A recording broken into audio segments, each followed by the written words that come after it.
아버지 하나님, 하루도 조용할 날 없는 세상살이에 이 새벽 마음 다해 부르는 찬송이 큰 위로가 됩니다. 눈을 뜨자마자 오늘을 살아내야 한다는 염려로 불안함에 사로잡혔으나 살아계신 주님을 찬송할 때 이내 마음의 평강을 찾습니다. 주님, 험악한 세상을 이길 힘은 땅에 있는 것이 아니라 하늘로부터 임하는 것임을 믿습니다. 하나님께서 언제나 임하고 계신다는 것을 믿을 때 이 죽어나는 인생을 왜 반복해야 하는가에 대한 의구심이 사라집니다. 어둡고 캄캄한 현실 속에서도 감사함과 넉넉함이 생겨납니다. 이것이 예수를 믿는 자들에게 주시는 은혜와 평강입니다. 주님, 오늘 주신 이 기도의 시간, 험한 세상살이로 인한 가쁜 숨을 가다듬고 주께서 친히 불어넣으신 숨으로 새롭게 살도록 인도하소서. 주님, 정말 아무것도 아닌 우리를 사랑하시고 특별하게 생각하셔서 목숨까지 내어주신 주님의 구원을 생각합니다. 하나님의 은총입니다. 전적인 은혜입니다. 구원은 내게 속한 것이 아니라 여호와 하나님께 속하여 있는 것입니다. 세상을 이처럼 사랑하사 독생자 예수 그리스도를 주시고 그를 믿는 자마다 멸망하지 않고 영생을 얻게 하시는 하나님의 마음입니다. 주님, 오늘도 아버지 하나님의 마음 더 알게 하시고 아버지 하나님의 마음으로 주신 그 사명들 감당하게 하옵소서. 그 사명 감당할 때 섬김을 받기 위함이 아니라 섬기려 하고 자기 목숨을 많은 사람의 대속물로 주기 위해 오셨다는 그 예수님의 사명선언이 늘 큰 울림이 되게 하옵소서. 주신 사명을 순종으로 걷는 그 길이 평탄하지만은 않습니다. 때로 핍박과 고난이 기다리고 있고 인정받지 못함을 뻔히 알면서도 가야 할 때 있습니다. 예수님이 그러셨던 것처럼 생명을 살리는 그 길이고 주님의 기쁨이 되는 길이라면 포기하지 않고 묵묵히 그 길 가게 하옵소서. 홀로가 아니라 하나님을 아는 백성들이 오늘도 무릎 꿇고 기도하며 그 길 함께 가고 있음이 신앙의 힘이 되고 온전한 소망이 됩니다. 비록 사회가 악하고 세상은 하나님을 모르더라도 우린 하나님의 은혜를 압니다. 그의 자비와 인자가 끝이 없음을 압니다. 날마다 새로운 정체성으로 예수를 따르는 그리스도인 되게 하옵소서. 주님, 1년이 넘게 지속되는 감염병 상황에 많은 사람들이 지쳐 있습니다. 불확실한 앞날에 상한 갈대처럼 마음이 무너져만 갑니다. 끝이 있다고 희망을 갖지만 예전처럼 돌아갈 수 없을까 봐 불안해합니다. 주님, 감염병 앞에서 인간의 연약함을 알고 신음하는 자들을 긍휼하게 여겨 주옵소서. 그 신임이 주님을 찾는 갈망으로 변했으면 좋겠습니다. 위기의 이때에 우리의 신앙인들은 함께 흔들리지 않는 자 되게 하시고 굳건하게 주님 반석 위에 서서 소망이 주님께 있음을 보이게 하옵소서. 나만 아는 자들 되지 않게 하시고 더욱 우리들의 마음을 모아서 그늘진 세상을 섬기며 절망 속에 희망의 꽃을 피워낼 수 있는 그런 삶을 살게 하옵소서. 교회가 코로나 감염의 확산 주범으로 손가락질 받고 교회를 향한 세상의 신뢰가 더욱 나빠졌다는 소식에 참 마음이 무겁습니다. 주님, 그러나 참된 교회 공동체는 지금도 세상의 소망임을 믿습니다. 교회 공동체를 다시 말씀 위에 세우게 하시고 십자가의 은혜와 사랑과 진리로 많은 사람들을 옳은 대로 돌아오게 하는 구원의 방주들이 되게 하옵소서. 주님, 하루하루가 위기인 상황에 위정자들의 지혜로운 판단들이 필요합니다. 욕심을 내거나 교만하지 않게 하시고 자신의 유익을 위해서 판단하고 결정하는 악한 청지기들이 되지 않게 하옵소서. 미움과 증오의 화살을 거두고 온전히 그 마음들을 모아서 이 위기를 잘 헤쳐갈 수 있도록 도와주옵소서. 소망의 성도들을 위하여 기도합니다. 심장에 물이 차는 병으로 치료 중에 있다가 배에 복수가 많이 찬 걸 발견하게 돼서 계속 복수를 빼면서 원인을 파악하고 있는 집사님이 있습니다. 정확한 원인을 알 수 없어서 불안과 염려로 지쳐있는 그 몸과 마음을 주께서 위로하여 주옵소서. 몸도 너무 마른 상태라 걱정입니다. 수술과 치료 과정 중에 몸에 탈이 더 나지 않게 면역력 주시고, 무엇보다 원인을 찾아서 적절한 치료를 받고 회복되게 하옵소서. 오늘도 간절한 기도 제목으로 주님 앞에 엎드린 성도들이 있습니다. 주여 은혜를 베푸시고 이들의 기도에 응답하여 주옵소서. 주님의 자녀들의 아픔과 고통을 우리 주님께서 외면치 않으시는 줄 아오니 주님 그 크신 팔로 안으시고 친히 고쳐 주옵소서. 주님의 몸된 소망교회의 영적 리더로 세우신 담임 목사님 항상 지치지 않게 하여 주시고, 두렵고 떨리는 마음으로 하나님 앞에 무릎 꿇고 주님의 인도를 구할 때마다 성령으로 충만케 하여 주시고 하나님께서 이끄시는 그 방향으로 잘 인도하게 하옵소서. 이제 말씀 앞으로 나아갑니다. 살아계신 주의 말씀을 붙들며 오늘도 우리를 위해 일하시는 주님의 그 섬세한 손길을 경험하기를 기도합니다. 멀리 계신 하나님이 아니라 항상 우리 곁에 계시며 우리를 선한 길로 인도하시는 분이심을 다시 한번 확신하게 하시고, 주님의 손을 붙들고 우리 주님과 동행하는 복된 하루 되게 하옵소서. 예수님의 이름으로 기도드립니다. 아멘. 네, 오늘 하나님께서 주신 말씀은 요나서 3장 1절에서 10절의 말씀입니다. 요나서 3장 1절에서 10절의 말씀입니다. 네, 함께 말씀을 봉독하겠습니다. 여호와의 말씀이 두 번째로 요나에게 임하니라. 이르시되 일어나 저 큰 성읍 니느웨로 가서 내가 내게 명한 바를 그들에게 선포하라 하신지라. 요나가 여호와의 말씀대로 일어나서 니느웨로 가니라. 니느웨는 사흘 동안 걸을 만큼 하나님 앞에 큰 성읍이었더라. 요나가 그 성읍에 들어가서 하루 동안 다니며 외쳐 이르되 40일이 지나면 니느웨가 무너지리라 하였더니, 니느웨 사람들이 하나님을 믿고 금식을 선포하고 높고 낮은 자를 막론하고 굵은 베옷을 입은지라. 그 일이 니느웨 왕에게 들림에 왕이 보좌에서 일어나 왕복을 벗고 굵은 베옷을 입고 제 위에 앉으니라. 왕과 그의 대신들이 조서를 내려 니느웨에 선포하여 이르되 사람이나 짐승이나 소떼나 양떼나 아무것도 입에 대지 말지니 곧 먹지도 말 것이요 물도 마시지 말 것이며 사람이든지 짐승이든지 다 굵은 베옷을 입을 것이요 힘써 하나님께 부르짖을 것이며 각기 악한 길과 손으로 행한 강포에서 떠날 것이라. 하나님이 뜻을 돌이키시고 그 진노를 그치사 우리가 멸망하지 않게 하시리라. 그렇지 않을 줄을 누가 알겠느냐 한지라. 하나님이 그들이 행한 것 곧 그 악한 길에서 돌이켜 떠난 것을 보시고 하나님이 뜻을 돌이키사 그들에게 내리라고 말씀하신 재앙을 내리지 아니하시리라. 아멘. 네, 요나서 이야기는 우리가 어렸을 적부터 참 많이 듣고 생각나는 그런 말씀입니다. 언젠가 제가 아이들한테 요나 아니? 이렇게 물어봤는데요, 아이들이 바로 대답하더라고요. 하나님 말씀에 불순종해서 큰 물고기 뱃속에서 3일 동안 있었잖아요. 이렇게 대답했습니다. 요나 하면 이 불순종과 큰 물고기 뱃속이 상징적으로 떠오릅니다. 하지만 여러분, 요나서 말씀을 더 깊이 읽다 보면 어떻습니까? 생각보다 뭔가 딱 떨어지는 그런 말씀이 아닙니다. 4장까지, 요나서 4장까지 미리 읽어보신 분들은 요나서가 열린 결말로 되어 있음을 발견하셨을 겁니다. 하나님 말씀에 요나가 그 말씀을 듣고 이렇게 했다라고 끝나지 않아요.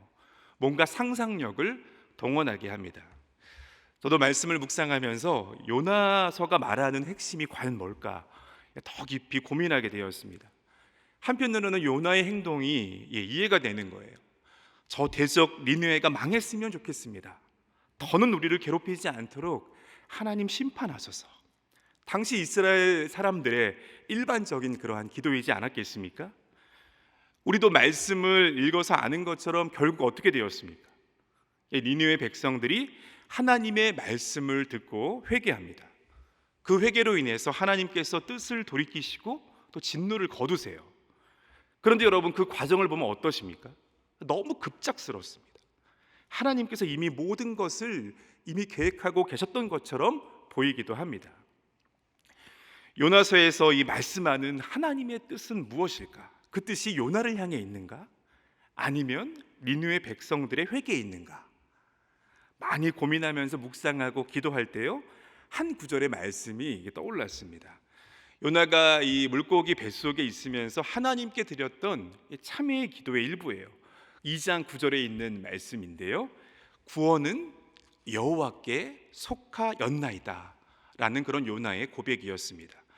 이 말씀이 기도 중에 떠올랐을 때요, 대수롭지 않게 생각했어요. 그렇지, 구원은 여호와께 속하였지, 너무 당연하게 여겨지는 그러한 말씀이었습니다. 그런데 계속 이 말씀이 머릿속을 맴도는 겁니다. 구원은 여호와 하나님께 속하였다. 구원은 내가 이룰 수 있는 것이 아니지, 하나님의 은총이고 특별한 은혜지, 아무것도 아닌 나를 생각하신 그런 하나님의 특별한 사랑이고 간섭이지, 구원은 나를 넘어서는 것이지, 내 생각과 내 계획과 내 아집과 내 기준과 내 관점을 넘어서는 것이지. 계속 이 말씀에서 파생된 생각들이 머릿속을 맴돌았습니다. 그러면 자연스럽게 이 말씀을 붙들고 다시 요나서를 찬찬히 들여다보았습니다. 파편처럼 흩어져 있었던 다양한 관점의 그 말씀들이 요나의 이 고백을 통해서 요나 또 니느웨 백성들의 상황을 새롭게 보게 하는 그런 해석의 렌즈가 되었습니다. 오늘 함께 말씀을 읽고 묵상과 기도로 나오는 성도님들께서도 구원은 여호와 하나님께 있습니다, 이 고백이 오늘 이 본문의 말씀의 자리를 넘어서 삶의 자리를 비추는 그런 해석의 렌즈가 되었으면 좋겠습니다. 말씀 속에서 제게 보게 하시고 느끼게 하셨던 것들을 오늘 함께하는 성도님들께도 동일한 은혜가 되게 하실 줄로 믿습니다. 오늘 1절의 말씀은 여호와의 말씀이 두 번째로 요나에게 임했다라고 시작을 합니다. 그 내용은 첫 번째 명령과 동일했습니다. 니느웨로 가서 내게 명한 바를 선포하라는 것이었습니다. 그런데 요나가 지금 이 하나님의 말씀을 두 번째로 받고 있는 상황은 어땠습니까? 큰 물고기가 요나를 육지로 토해냈습니다. 토해낼 때는 여러분, 그 육지가 니느웨였겠습니까? 말씀에 어디라고 기록하고 있지 않습니다만 2절의 말씀을 보면 하나님께서 요나에게 일어나 큰 성읍 니느웨로 가라고 하시죠. 분명 요나는 니느웨로 다시 가야 하는 그런 상황이었습니다. 요나는 이 하나님의 말씀대로 일어나서 니느웨로 갑니다. 근데 지금 이 요나의 몰골이 어땠을까요? 요나가 3일 동안 이 물고기 뱃속에 있었습니다. 물고기 뱃속이 텅 비어 있었겠습니까? 텅 비어 있지 않았을 겁니다. 음식물들이 같이 거기서 막 소화도 되고 그랬겠죠? 온 몸에서 아마 썩은 냄새가 났을 거예요. 또 며칠 동안 먹지도 못했으니까 수척해지고 성한 상태가 아니었는데 그 상태로 니느웨로 걸어갔습니다. 요나의 마음은 여러분 어떻겠습니까? 그 마음이 평안했겠습니까? 여러 생각들이 요나에게 떠올랐을 겁니다. 하나님의 낯을 피해서 도망했던 지난 며칠의 그 폭풍 같은 그런 시간들, 그런 자신에게 다시 기회를 주시는 하나님은 정말 어떤 분인가? 명령에 순종해서 내가 가지만 왜 은혜도 모르는 이 니느웨 사람들에게 하나님께서 여지를 두시는 걸까? 복잡한 신경 속에서 걷고 또 걸으면서 이 니느웨 성에 도달했을 겁니다. 그리고 그 성읍에 들어가서는 성을 다니며 요나가 외쳤습니다. 40일이 지나면 니느웨가 무너지리라. 사실 하나님께서 요나에게 무엇을 외치라고 했는지 자세하게 나와 있지 않습니다. 1장 말씀에서도 니느웨로 가서 그것을 향해 외치라 하셨고, 오늘 3장에 있는 말씀에서도 내가 내게 명한 바를 선포하라 하셨지만 그 내용이 자세하게 기록되어 있지 않습니다. 40일이 지나면 니느웨가 무너질 것이다. 여러분 어떻습니까? 친절한 말은 아니죠. 정말 연민의 마음은 조금도 느껴지지 않습니다. 하나님께서 요나에게 주신 말씀일 수 있지만 이 요나의 외침은 너무 매정할 정도로 간결한 그러한 외침이었습니다. 말씀은 니느웨가 사흘 동안 걸을 만큼 큰 성읍이었다라고 하죠. 하지만 요나는 하루 동안 다니면서 외쳤습니다. 하나님 말씀에 요나가 순종했습니다. 그러나 이러한 여러 정황들을 보면 요나가 마지못해 한 그런 순종이었다는 것을 또 우리에게 보여줍니다. 놀라운 건 그 다음이에요. 니느웨 백성들은 이 요나의 매정하고 간결한 외침을 듣고 하나님을 믿습니다. 금식을 선포하고 높고 낮은 자를 막론하고 굵은 베옷을 입고 참회하고 있습니다. 이들의 왕도 이 소식을 듣고 왕복을 벗습니다. 베옷을 입고 제 위에 앉습니다. 그리고 동물들에게까지 금식을 선포하며 참회와 애도를 하나님께 표하고 있습니다. 이 니느웨 왕의 입술에는 요나가 전해야 했던 그런 사명의 말씀이 선포됩니다. 참회와 애도로 힘써 하나님께 부르짖으라. 각기 악한 길과 손으로 행한 강포에서 떠날 것이라. 하나님이 뜻을 돌이키시고 그 진노를 그치사 우리가 멸망하지 않게 하시리라. 그렇지 않은 줄을 누가 알겠느냐. 하나님께서 여러분 어떻게 하셨습니까? 그들이 악한 길에서 떠난 것을 보시고 하나님께서 뜻을 돌이키셨습니다. 마지못해 전한 말에 미리 준비된 것처럼 놀라운 일이 급작스럽게 일어난 것입니다. 여러분 이 상황에서 제일 당황했을 사람은 요나였을 겁니다. 어떤 목사님께서 이렇게 말씀하시더라고요. 요나가 하루만 다니며 외쳤던 것은 외칠 때마다 심상치 않은 분위기를 감지했기 때문이라고요. 이러다 정말 니느웨 사람들이 다 회개하고 돌이키겠다고 생각해서 하루 만에 멈춘 것이라는 그러한 것이었습니다. 그만큼 정말 급작스럽고 극적인 그런 회심이었습니다. 요나가 활동할 당시 이스라엘 백성들도 그 선지자들의 외침을 듣고도 다 돌이키지 않았는데 이 대적 니느웨 사람들이 요나의 매정하고도 간결한 외침에 돌이켰습니다. 니느웨 백성들의 이런 극적인 회심들을 보면서 우리가 여러분 할 수 있는 고백은 무엇입니까? 구원은 여호와 하나님께 속한 것이다. 바로 이 요나의 신앙 고백입니다. 구원은 여호와께 속하였나이다.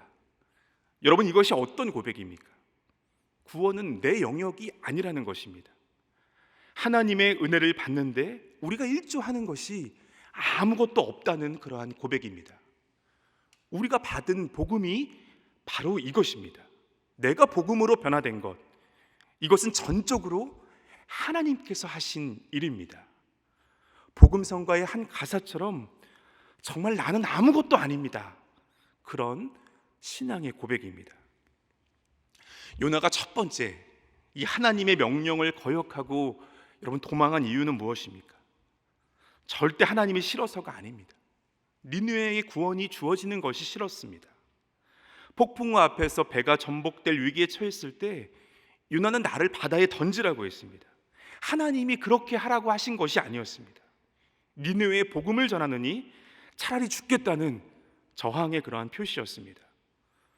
두 번째 주신 명령에 순종하여 니느웨로 가서 요나가 전했습니다.